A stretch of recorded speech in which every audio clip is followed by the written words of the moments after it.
but I'm a very unemotional person. I don't show emotions very much, but one of my praise notes is that I have people in my life who do. I have people in my life who show that they have soft hearts toward the Lord. Just think about that for a second. Think about having a soft heart toward God. A heart that's ready to listen to what God wants to tell us. A heart that's ready to respond.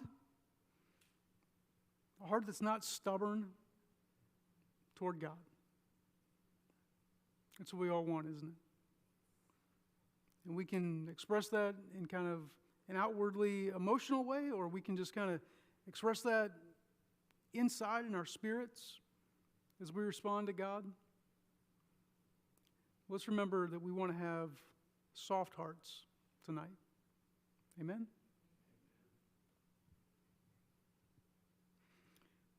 Well, tonight we're going to read about the feeding of the 5,000, like I told the kids.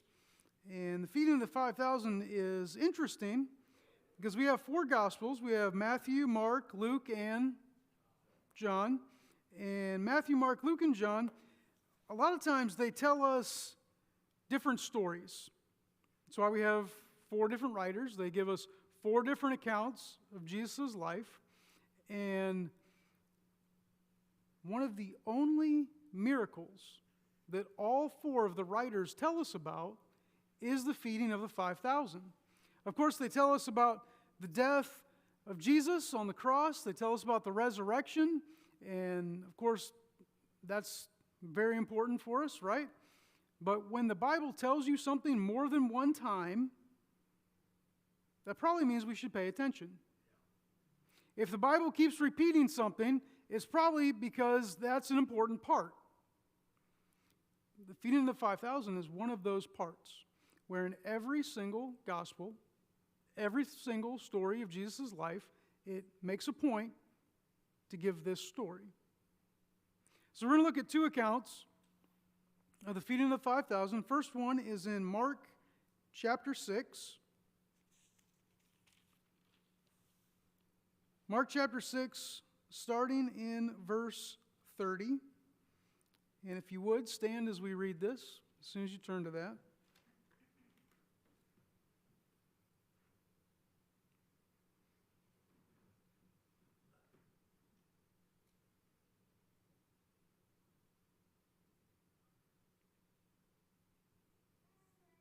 Mark chapter 6, verse 30 says, "The apostles returned to Jesus from their ministry tour." Remember when Jesus sent them all out to different towns. He said, "Okay, guys, it's your turn. Go tell what you've been learning about. Go tell that I'm coming to town. Go heal people. Preach the good news." The apostles returned to Jesus from their ministry tour and told him all they had done and taught. Then Jesus said, "Let's go off by ourselves to a quiet place and rest a while." He said this because there were so many people coming and going that Jesus and his apostles didn't even have time to eat. So they left by boat for a quiet place where they could be alone. But many people recognized them and saw them leaving, and people from many towns ran ahead along the shore and got there ahead of them. Jesus saw the huge crowd as he stepped from the boat, and he had compassion on them because they were like sheep without a shepherd. So he began teaching them many things. Late in the afternoon, his disciples came to him and said, "This is a remote place, and it's already getting late. Send the crowds away so they can go to the nearby farms and villages and buy something to eat." But Jesus said, "You feed them." "With what?" they asked. "We'd have to work for months to earn enough money to buy food for all these people." "How much bread do you have?" he asked. "Go and find out." They came back and reported, "We have 5 loaves of bread and 2 fish." Then Jesus told the disciples to have the people sit down in groups on the green grass. So they sat down in groups of 50 or 100. Jesus took the loaves and 2 fish, looked up toward heaven and blessed them. Then, breaking the loaves into pieces, he kept giving the bread to the disciples so they could distribute it to the people. He also divided the fish for everyone to share. They all ate as much as they wanted. And afterward, the disciples picked up 12 baskets of leftover bread and fish. A total of 5,000 men and their families were fed. And then turn to John chapter 6. We're going from Mark 6 to John 6.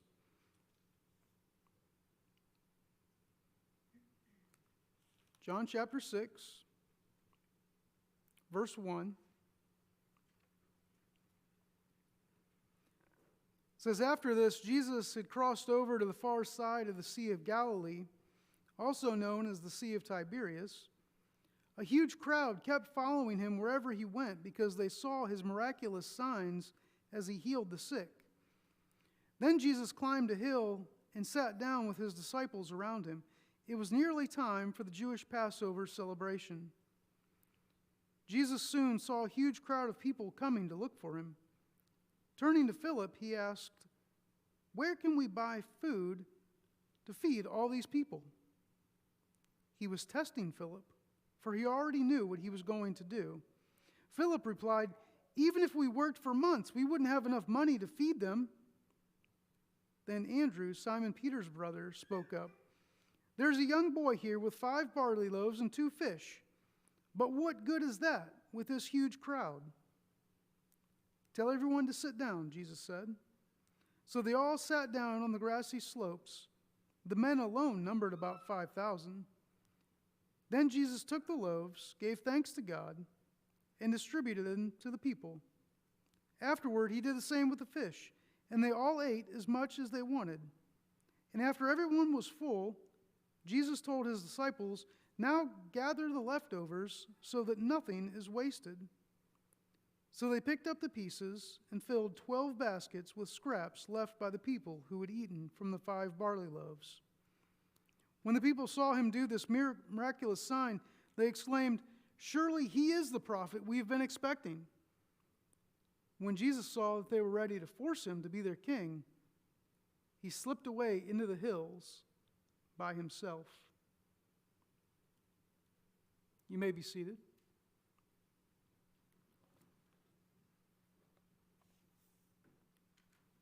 We could talk about this last line, where it says the people were going to force him to be king. But he slipped away. Because there are times when I want to force Jesus to do something. I want to tell Jesus how it's going to go. I said, "Jesus, it is great. You can be the king as long as you do what I want you to. Jesus, you can be the king as long as you make the rules that I want you to make. Jesus, you can be the king as long as I don't really have to listen to you." They tried to force him to be king. They tried to impose their will on him. That didn't work, did it? So no, we're not going to do it this way. And he slips away. So the only thing that we can do with Jesus as king is accept him as king. So you are the king. It's your rules that go. You're the ruler, not me. I can't make him be king. He's already king. Did you know that? He is already the king. He is the king. He's the king. My only role is to accept that and say, "Okay, you're the king. I'm your subject. I fall under your rule." If I don't do that, what am I? I'm a rebel. I'm a criminal.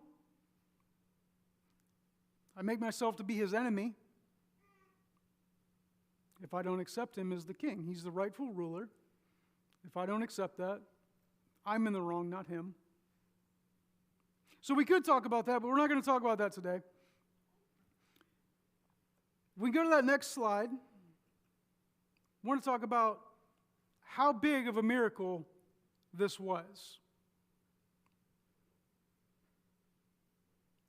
Because when we think about Jesus feeding 5,000 men plus their families, I think we need to kind of visualize what this was like, okay? Right now, there is about 20 people in this sanctuary. Look around. There's 20 people here. Okay? Everybody got an idea? 20 people. Here is a classroom with about 50 people. That's 50 people all in one room. And I've said before, hey, if we could get 50 people in this sanctuary on a Sunday night, pastor would be so happy, right? Because, man, 50 people, we can hold a lot more than 50 people in this sanctuary, but if we have 50 people, well, it would really start to feel like a full room. It started to feel like we had a crowd. It started to feel like we had a full church, like we were moving. We want 50 people here. Okay, that's still our goal. But let's go to the next slide. That is 100 people. If we had 100 people here, it'd be pretty comfortable. You could sit about 5 or 6 people in a row and not feel like you were, right up on somebody. That'd be 100 people. Let's go to the next one. There is, Tony might be seeing scenes like this pretty soon when he goes to campus. This is 150 people in a college lecture. 150 people. If we had 150 people here, we'd be pretty packed in. But that's what 150 people looks like. Go ahead and go to the next one. This is probably the crowd that Jesus fed. This is 20,000 people. This is all these people on the floor seats, and then you've got a row of box seats. You've got another row of box seats, and then going all the way up almost to the ceiling, you got people up there in the bleachers. That's about 20,000 people. Jesus fed that number of people with 5 loaves of bread and 2 fish. And they all had enough, and they were full, and they were going around saying, "Oh, I'm so stuffed." And they had leftovers. They had more than they started with. This is how much power Jesus has. Jesus, he does this miracle not just to feed the people, not just to be able to meet their physical needs. He does this miracle of 20,000 people to show that he is the ruler of heaven and earth. He can do anything he wants to. He can take 5 loaves of bread and 2 fish and feed as many people as he wants to with just that. He is the ruler of all heaven and all earth. He is the one who can tell a thunderstorm on a lake to stop right now. He's the one who can say, "I'm just going to walk across this lake," because he is the ruler of that lake. He is the ruler of all the water in the world. He created the water. He can do anything he wants to. He's the one who can take water, dirty water, by the way, and he can turn it into the best wine that there ever was. That's how much power Jesus has. Jesus is the one who can heal any kind of disease. He's the one who can raise people from the dead. Jesus has that kind of power. Is there anything that Jesus cannot do? No, there is not. And we could talk about that, but we're not going to talk about that tonight. Really, what we're going to talk about is the context of this miracle. I told you that this story is told in all four Gospels. We read two of them. One of them we didn't read, Matthew chapter 14, tells us that this miracle happens the day after Jesus hears about the death of John the Baptist. His cousin, the first one to ever say, "This is Jesus, listen to him," the first one to witness about him died. And it says when they died, John's disciples came and they took his body and they buried him, and then they went and they told Jesus, and Jesus has just heard about the death of John the Baptist.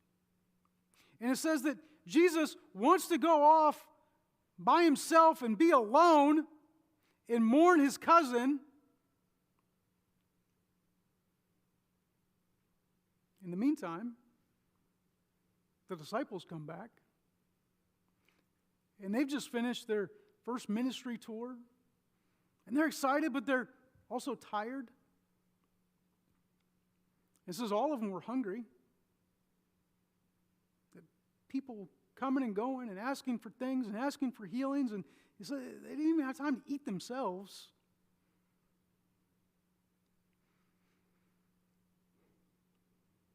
So this little paragraph I have here says, Jesus had just heard of John the Baptist's death and was going off to be alone. The apostles had just finished their first ministry tour and were tired. They were all hungry, but the people still had needs. So the question is, what do you do when you're tired? You need to be alone. When you're down, you don't want to deal with people. But there are still people who need you. What do you do?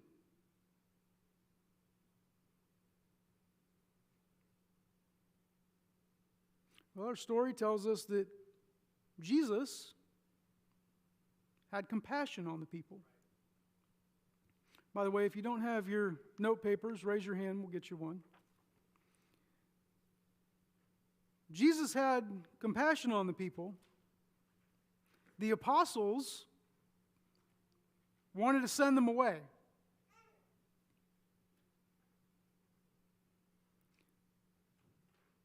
The apostles wanted the people to fend for themselves. They said, Jesus is getting late. We're in a remote place. Why don't you send the people away so they can go and buy food? And what did Jesus say? Jesus said, I want you to feed them.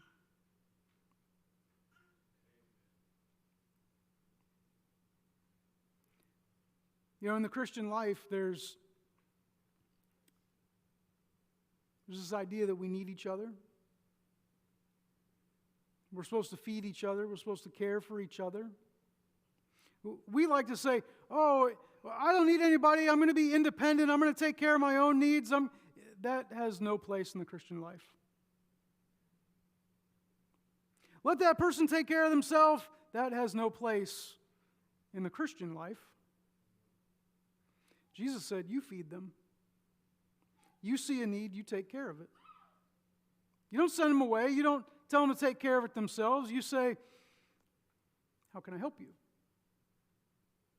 We've been talking about what is ministry in our Thursday night Bible studies. Ministry is you feed them. Don't send them away. Don't make them count on themselves. You feed them. The apostles wanted to conserve their energy and their resources. Jesus wanted to stretch them to grow. You know, that's the only way that we grow physically is when we're stretched a little bit. We have those growing pains, stretch. It's the only way we grow spiritually too, is when we're stretched. We have to do things that we've never done before. We have to do more than we've ever done before. We have to keep ourselves controlled like we never have before. We have to discipline ourselves like never before. That's when we grow. It's when we stretch ourselves.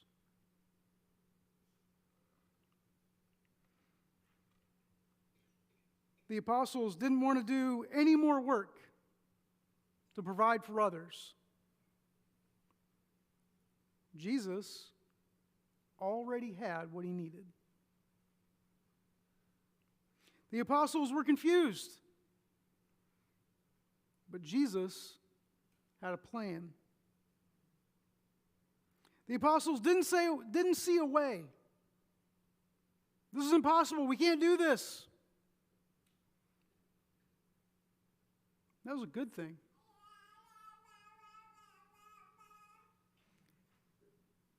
It's a good thing when I can't see a way for something to happen. Because then I stop relying on myself to come up with the answers. When I don't see a way, that's when I have to say, God, I don't know how this is going to work. You're going to have to do it. And then God says, finally, you understand. I don't need you to see a way. Because what Jesus was doing was testing their faith in him. It says Jesus already knew what he was going to do. And he was testing Philip. So, Philip, where can we go and buy enough bread? And the right answer would have been, Jesus, are you asking me to take care of this problem? Because I can't take care of this problem. Jesus, what's your plan? What's your idea? Because I know you have one. Don't hold out on me, just tell me. That's what Philip should have said. That's what we should say. We don't know how things are going to go. So Jesus, just tell us. We're going to rely on you, not on ourselves. The apostles didn't think they had enough. Even when some food appeared, there's 5 loaves and 2 fish. They said, but how far will this go among so many? They didn't think they had enough. But Jesus has all power.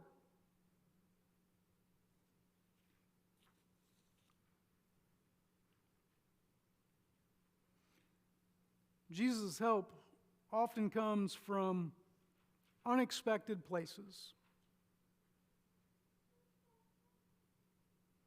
The help in this situation came from a little boy that had 5 loaves and 2 fish. And I can guarantee that little boy was not thinking, hey, I'm going to come to the party today, I'm going to listen to Jesus with my parents, and this is going to happen. He had no idea. The apostles had no idea that a little boy's lunch, what he happened to be carrying with him, was going to save the day. It would make more sense if, hey, they're in this place and oh, good luck, there's a merchant coming by and he's got his cart full of food, and that's not what happened. It was completely unexpected. The things that God does in your life, the times that he shows up, the resources that he provides,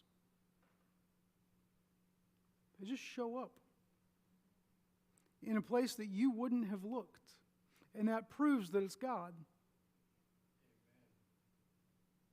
If it makes sense to me, it's probably not God. If I can say, oh yeah, that's how I would have planned it, that's probably not God. But when God says, didn't expect that, did you? That's God.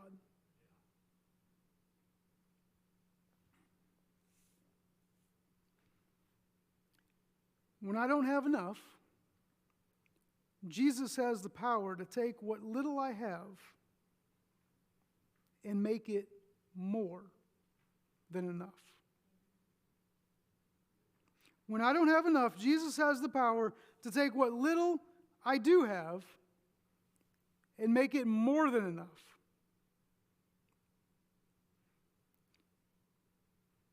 My offering will fill me.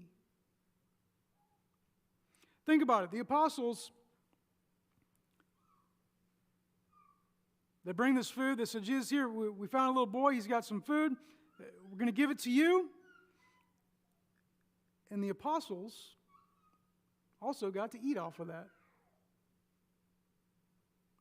The apostles were among those who ate those 5 loaves and 2 fish. And in fact, the apostles took the leftovers. You realize that? The apostles each got a basket to take with them. Jesus said, here you go, guys. Here's your lunch for tomorrow, too.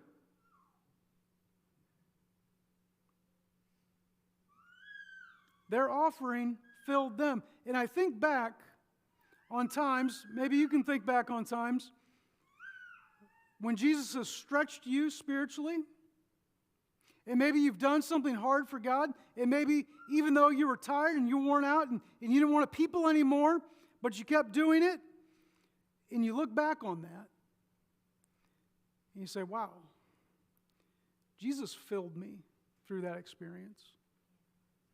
You look back on that and you say, yeah, you know, that was a hard time, but even right now, because I had that experience, that fills me spiritually. I can look back and I can know that that was a good thing.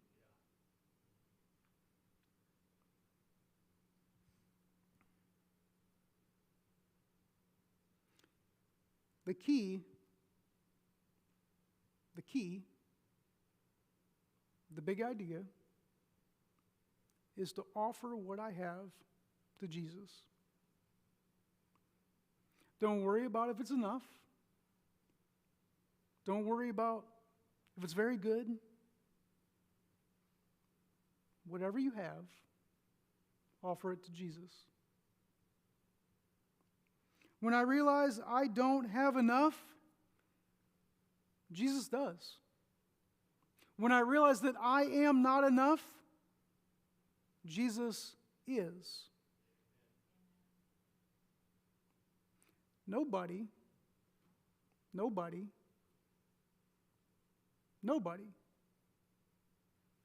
ever asked you to be enough.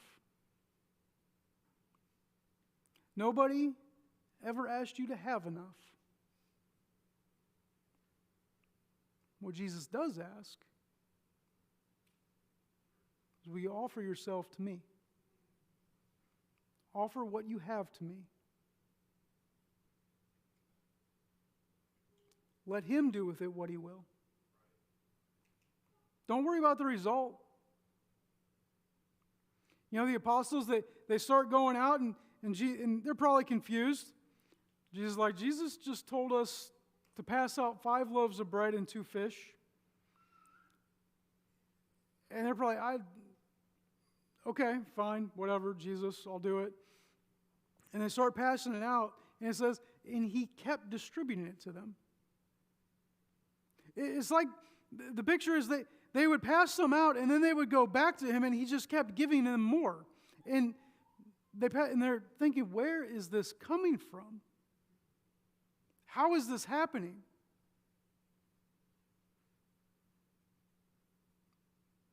They had no idea that it was going to feed that many people. They had no idea they were going to have that many leftovers. What I'm telling you is, don't try to think about, well, if I give Jesus this, or if I really commit myself to Jesus, what's the end result going to be? How is he going to use me? How exactly is this all going to work out? You don't know, and you won't know. All you have to do is give yourself to him and let him do with you what he will. We've got a closing song.